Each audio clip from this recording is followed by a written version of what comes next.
En Colombia se está hablando mucho, bueno, muchísimo, de una noticia que a primera vista suena increíble: la posibilidad de que baje el precio de la gasolina para el 2026. Sí, es el tema en boca de todos.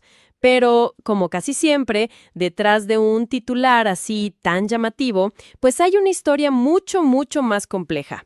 Hoy vamos a hacer un análisis a fondo de dos motores gigantes de la economía colombiana que parece que viven en universos paralelos: el petróleo y el campo. Y para eso nos vamos a basar en un análisis muy detallado del economista Jesús Francisco Mendoza Gutiérrez, que abarca el periodo de 2022 a 2025. Exacto. Y es que la misión de hoy es tratar de entender una paradoja que creo define mucho al país. Totalmente. Por un lado, tienes un país petrolero que saca su crudo, lo vende relativamente barato y luego, ¿qué pasa? Tiene que salir a comprar combustibles del extranjero mucho más caros. Y por el otro, el sector que le da al gobierno una millonada de dinero, el petrolero, parece no tener ninguna conexión, cero conexión, con el sector que le da de comer a la gente, el agro. La pregunta de fondo es esa: ¿qué tipo de país se está construyendo con estas decisiones tan desconectadas? Ok, a ver, vamos a desglosar esto, porque suena a que el precio que pagamos por un galón de gasolina es solo, no sé, la punta del iceberg. Es el final de una cadena larguísima. Claro, implica ver qué se produce, qué se deja de producir, qué se importa y, sobre todo, en qué se gasta el Estado el dineral que le entra. Exactamente. La discusión sobre la gasolina es un espejo perfecto de la economía del país. Refleja su potencia, lo que produce, pero también sus grandes vacíos, lo que ha dejado de producir por décadas. Es como un termómetro, entonces. Sí, un termómetro que mide no solo las decisiones que se han tomado, sino, y esto es más importante, las que se han ido pateando para adelante año con año.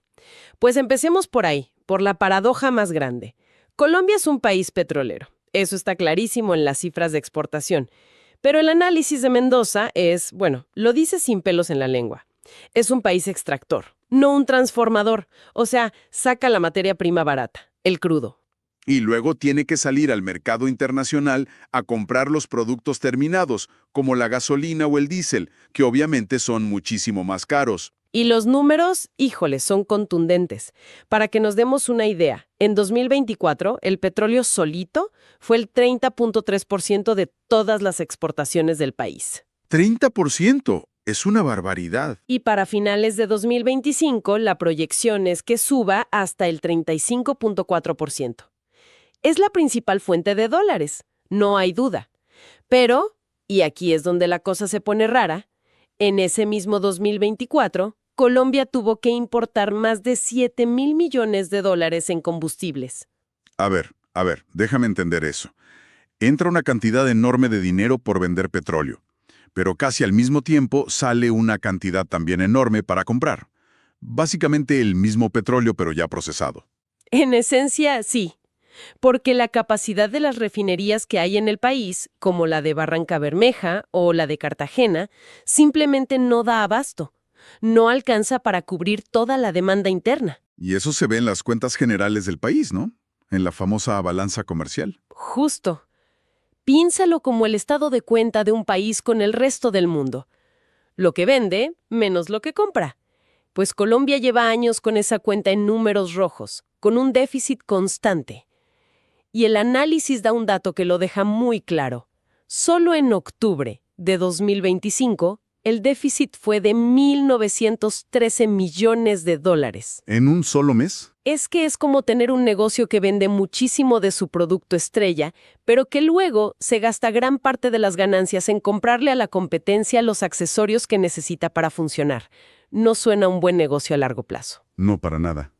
Y lo fascinante aquí es que Colombia no es el único país en Latinoamérica con esta estructura de ser rico en un recurso natural, pero otros han tomado decisiones muy diferentes. Por ejemplo, el análisis pone dos ejemplos muy claros. Por un lado, Ecuador, que hace años se dio cuenta de este problema y apostó por ampliar su capacidad de refinación justo para eso, para dejar de depender de esas importaciones tan caras. Ok, ¿y el otro ejemplo? El otro es Perú, que invirtió una millonada en modernizar su refinería de Tálara. Y ojo, no solo para producir más gasolina, sino para fortalecer toda su industria petroquímica, que es la que produce plásticos, fertilizantes, un montón de cosas más. La lección es clara. No es suficiente con tener el tesoro bajo tierra.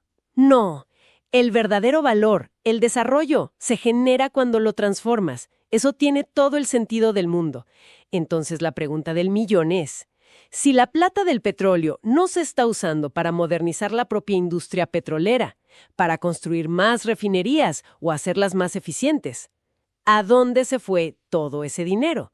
Aquí es donde se pone realmente interesante. A ver, aquí es donde entra en escena el personaje más polémico de esta historia, el Fondo de Estabilización de Precios de los Combustibles, el famoso FEPC. El FEPCA. Haz de cuenta que este fondo era como un amortiguador gigante. Su trabajo era evitar que cada vez que el precio del petróleo subía en el mundo, el precio de la gasolina en Colombia se disparara de inmediato. La idea era proteger el bolsillo de la gente. Suena bien en teoría, ¿no? ¿Quién no quiere pagar menos por la gasolina? Pero me imagino que ese amortiguador no era gratis. Para nada. Ese amortiguador terminó costando una fortuna, porque cuando el precio internacional estaba por las nubes, el gobierno seguía vendiendo la gasolina barata internamente, y la diferencia la tenía que poner alguien. Y ese alguien era el Estado. El Estado a través del FEPEC. Con el tiempo, esa diferencia se convirtió en un hoyo fiscal gigantesco, una deuda que, según el análisis, supera los 20 billones de pesos. Espera, 20 billones de pesos es una cifra... Es que es difícil hasta de imaginar. ¿Cómo se permite que una deuda así se acumule? ¿Nadie veía que esto era una bomba de tiempo? Claro que se veía, pero políticamente era muy costoso quitar ese subsidio. Ningún gobierno quería pagar el precio de decirle a la gente, a partir de mañana, la gasolina va a costar mucho más. Era más fácil patear el problema para adelante. Exacto. El problema es que la cuenta llegó y alguien tenía que pagarla. ¿Y quién la pagó? Pues en gran medida la pagó la misma industria petrolera. La pagó Ecopetrol. Claro. Que aunque es una empresa que cotiza en bolsa, su accionista mayoritario es el Estado colombiano. Solo en 2024, Ecopetrol le entregó al gobierno dividendos por 7.8 billones de pesos y en 2025 otros 5.5 billones. Es una cantidad de dinero brutal. O sea, el dinero que Ecopetrol podría haber usado para invertir en su futuro, en explorar nuevos pozos, en modernizar sus refinerías, Exactamente. En hacer lo que hicieron Perú o Ecuador. se usó para tapar ese boquete financiero que dejó el subsidio a la gasolina. Exactamente. Se usó para pagar una fiesta del pasado, no para construir la casa del futuro. Y las consecuencias son muy claras. Mientras el dinero se iba a pagar esa deuda, la inversión en el sector se estancó. Se frenó todo. Sí, el análisis menciona que de 297 contratos que había para buscar petróleo nuevo, hoy solo 90 siguen activos. La inversión privada no llegó como se esperaba porque pues el panorama no era atractivo. Y supongo que si no se busca petróleo nuevo, en algún momento se acaba el que ya se tiene. Ese es el punto más preocupante a largo plazo. Hay un indicador clave que es la tasa de reposición de reservas. Es simple. Por cada barril que sacas, ¿cuántos barriles nuevos encuentras para reemplazarlo? Ajá. Pues en Colombia, por cada 10 barriles que se producen, solo se están reponiendo menos de 9. La cuenta es sencilla. Te estás comiendo tus ahorros. Así que tienes un sector que hoy es la gallina de los huevos de oro para las finanzas del gobierno, pero que no está invirtiendo lo suficiente para asegurar que seguirá poniendo huevos en 10 o 15 años. Es un sector que sostiene al Estado, pero no se sostiene a sí mismo a futuro. Entonces, si entiendo bien, el sector que más dinero genera está atrapado en este ciclo de pagar deudas del pasado en lugar de invertir en el futuro. Y eso me hace preguntarme, si toda la atención y los recursos están metidos en tapar ese hoyo, ¿qué pasa con el otro gran motor del país? ¿El que nos da de comer? El que de verdad le da de comer a la gente todos los días. ¿Qué ha estado pasando en el campo colombiano mientras todo esto ocurría? Pues si conectamos esto con el panorama general, la historia del campo es la de un gigante que quiere despertar, pero al que le dan el dinero a cuentagotas. Ha recibido recursos, sí, pero de una forma tan fragmentada y dispersa que el impacto real, pues, se diluye. Las cifras pueden sonar grandes, ¿no? Sí, a primera vista sí, pero cuando las pones en la balanza del tamaño del desafío, te das cuenta de que no alcanzan para una transformación de verdad. El análisis menciona varias de estas inversiones. Habla de compras públicas de alimentos, que es cuando el Estado le compra directamente a los campesinos, y eso suma como 3.2 billones de pesos. También están los créditos con tasas de interés bajas a través de Finagro, que son entre 9 y 10 billones. Y algo que parece clave, 4.5 billones para vías terciarias, los caminos rurales para que los productores puedan sacar sus cosechas. Correcto. Y también 1.5 billones para programas de tierras. Si sumas todo, no es poco dinero. El problema no es solo el monto, sino cómo se invierte. Son muchas iniciativas separadas. Exacto, no necesariamente hablan entre sí. Esto plantea una pregunta importante.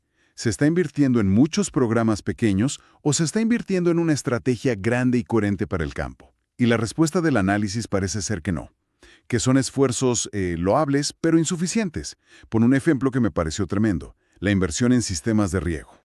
Clave. En un país con el potencial agrícola de Colombia, el agua es vida. Tener riego significa no depender si llueve o no, poder planificar cosechas, aumentar la productividad. Pues la inversión en esto apenas llegó a 1.2 billones de pesos. Y aquí viene el dato que pone esa cifra en su verdadera dimensión. Esa cantidad de dinero, esos 1.2 billones, apenas cubre menos del 20% de la demanda nacional de riego. Menos del 20%. Es decir, más de 8 de cada 10 hectáreas que necesitan riego para ser más productivas no lo tienen. Es un avance, sí, pero es como querer apagar un incendio forestal con una cubeta de agua. Y pasa algo parecido con la asistencia técnica, ¿verdad? Con el apoyo a los productores para que usen mejores semillas, para que gestionen mejor sus fincas. Exactamente el mismo patrón. Se ha dado asistencia técnica, pero solo ha cubierto a menos del 30% de los productores. La mayoría sigue produciendo como lo hacían sus abuelos, no por falta de ganas, sino por falta de apoyo y acceso a nueva tecnología. Y el resultado final es un campo que avanza a pedazos, a tirones, pero que en su conjunto sigue estancado en una productividad relativamente baja. Y con una consecuencia que es francamente alarmante, una dependencia cada vez mayor de la comida que viene de fuera. Y aquí es donde viene la estadística más fuerte, creo. Sí, aquí llegamos a la estadística que, para mí, resume todo este drama de una forma brutalmente clara. Más del 70% de los granos que se consumen en Colombia se importan. Un momento, detengámonos ahí. 70%. 70%. El maíz para las arepas, el trigo para el pan, la soya para el aceite y el alimento de los animales. Más de 2/3 partes de eso viene de otros países. Eso es increíble. Estamos hablando de un país con una vocación agrícola histórica, con tierras fértiles, con agua, con gente que sabe trabajar el campo y tiene que importar la base de su alimentación. Es que no es solo una cifra económica, se siente como una falla estructural profundísima. Es una contradicción enorme. Y te muestra el resultado de décadas de falta de inversión estratégica. Mientras la atención estaba en el petróleo, el campo se fue quedando atrás. Y hoy Colombia es vulnerable a los precios internacionales de los alimentos, a las crisis en otros países, a las fluctuaciones del dólar. Ha perdido una parte importante de su soberanía alimentaria. Entonces, ¿qué significa todo esto cuando lo ponemos junto? Por un lado tenemos un sector petrolero que es una máquina de hacer dinero, pero que usa esas ganancias para pagar deudas viejas en lugar de modernizarse. Y asegurar su futuro. Y por el otro, un sector agrícola que genera una cantidad enorme de empleo, más del 16% del empleo nacional, que alimenta a la gente, pero que recibe una inversión fragmentada que no le permite despegar. La metáfora de los dos motores que no conversan se queda corta. Parece que van en direcciones opuestas. Totalmente. El análisis nos pone de frente con la encrucijada del modelo de desarrollo colombiano. El petróleo está financiando el presente del Estado, pagando las cuentas urgentes, pero no está financiando ni su propia modernización ni una transformación económica más amplia. Mientras tanto, el agro. El agro, que podría ser el motor de esa transformación, que podría garantizar la comida y generar empleo sostenible en las regiones, no recibe el combustible necesario. Se le pide que corra una maratón dándole de beber solo sorbitos de agua. La conclusión que plantea el autor es bastante dura. Dice que se está administrando un modelo que se sostiene, que no se colapsa, pero que no se transforma. Es una excelente analogía. Es como mantener a flote un barco que tiene varias fugas, tapando una aquí y otra allá, pero sin llevarlo nunca a dique seco para repararlo de verdad y hacerlo más fuerte para el futuro. Es que se está gestionando la crisis permanente. Se usan los ingresos extraordinarios del petróleo para cubrir los déficits ordinarios del Estado, en lugar de usar esos ingresos para cambiar el modelo y dejar de depender de ellos. Es un círculo vicioso. El petróleo paga las cuentas. Incluido el subsidio a la gasolina. Y el agro paga las consecuencias de no ser la prioridad. Y todo esto nos regresa de una forma muy circular al punto con el que empezamos. Esa discusión sobre si se debe bajar o no el precio de la gasolina en 2026 deja de ser un simple debate de precios. Es mucho más. Es, en el fondo, una discusión sobre el modelo de país. Claro, Porque la decisión de cuánto cuesta un galón de gasolina no es una decisión aislada. Está conectada con todo lo que hemos hablado. Si decides seguir subsidiando el precio, ese dinero tiene que salir de algún lado. Y ya vimos de dónde sale. de la inversión futura. Exacto. Y si decides que el precio lo fije el mercado, tienes un impacto social y económico inmediato. Detrás de cada barril de petróleo extraído y de cada hectárea de tierra cultivada, hay decisiones políticas y económicas que definen el rumbo del país. Decisiones que al final del día se sienten en el bolsillo de todos, ya sea en el precio de la gasolina, en el precio de la comida en el supermercado, en las oportunidades de empleo. Por eso, el análisis subraya que la elección fundamental que enfrenta Colombia es entre dos caminos. Uno es seguir administrando lo que se tiene, gestionando las urgencias del día a día, tapando los boquetes. ¿Y el otro? El otro es empezar de una vez por todas a transformar lo que se es. Invertir en serio para dejar de ser solo un exportador de crudo y convertirse en una potencia petroquímica. Invertir en serio para dejar de ser un importador de granos y convertirse en una potencia agrícola que garantice su propia comida. Pero si se sigue en el camino actual, dependiendo del crudo sin procesarlo y del agro sin invertirle de forma estratégica, el país parece condenado a repetir la misma ecuación. Sí, un sector que paga las cuentas del presente y otro que sostiene a la gente como puede. Pero ninguno de los dos con la fuerza suficiente para construir y garantizar un futuro más próspero y estable. Esa es la advertencia final del análisis, ¿no? Ese es que sin un cambio de rumbo, el país seguirá atrapado en esa dinámica, administrando la escasez en medio de la abundancia, una de las paradojas más dolorosas de nuestra región. Al final, como lo plantea el autor, quizás la verdadera pregunta no es cuánto costará un galón de gasolina en 2026. La pregunta más profunda es, ¿cuál es el costo real como país de seguir aplazando las decisiones que de verdad podrían cambiar el rumbo? ¿Se está simplemente administrando el presente o por fin se va a empezar a construir el futuro?